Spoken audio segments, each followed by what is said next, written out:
doesn't know what end is that. Number 15 and number 19. And this is number 19.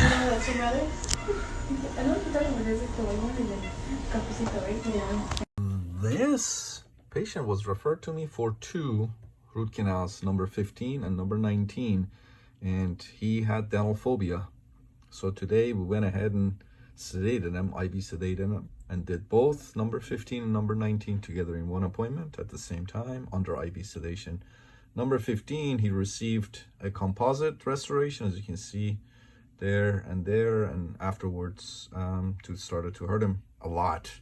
Pain to hot, cold, biting, you know, all that stuff. So that's irreversible pulpitis, as I'm sure you know. But and this tooth was a tough one. It was a tough one to put a rubber dam clamp on, but no rubber dam, no root canal. And you'll see that we went ahead and put a rubber dam clamp and rubber dam on it before we started and completed the root canal, of course. No rubber dam, no root canal. Look, I had to use a premolar clamp for this tooth number 2. I'm sorry, tooth number 15. A premolar clamp. Because the bone wouldn't let me use anything else.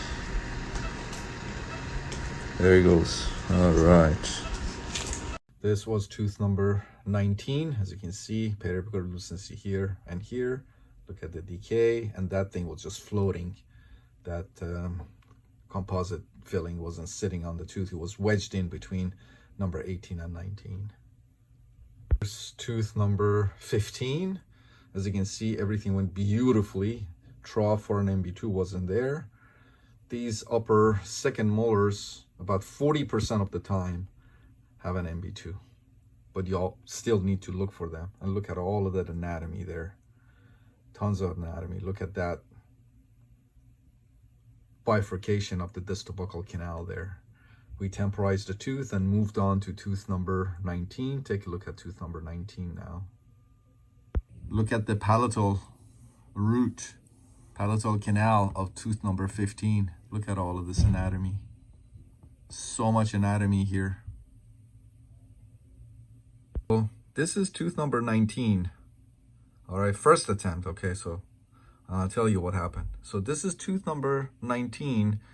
I completed the obturation, and I didn't feel comfortable with the my mesial obturations. As you can see, the mesial had 3 canals: mesiobuccal, middle mesial, mesiolingual. The apical diameter of the distal canal was over 50, so I placed an MTA plug followed by gutta percha and sealer. But then I told the girls, I said, I just don't feel comfortable. I just didn't feel comfortable with my obturation. It just didn't feel right when I was obturating.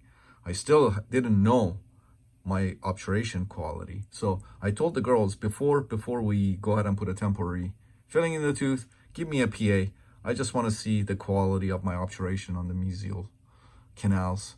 And they gave me a couple of PAs, and as you can see, I just didn't like this. So I went ahead and redid it. So I pulled out the gutta percha, and I used chloroform. I pulled out the gutta percha from the mesiolingual and middle mesial, and reobturated those canals. My mesiobuccal obturation was fine. So take a look. So this is the final product. We corrected that short obturation. It didn't matter really. It really didn't matter. But I'm just obsessive compulsive when it comes to that stuff. So as you can see, 3 mesial canals, and look at the anastomosis between these canals there.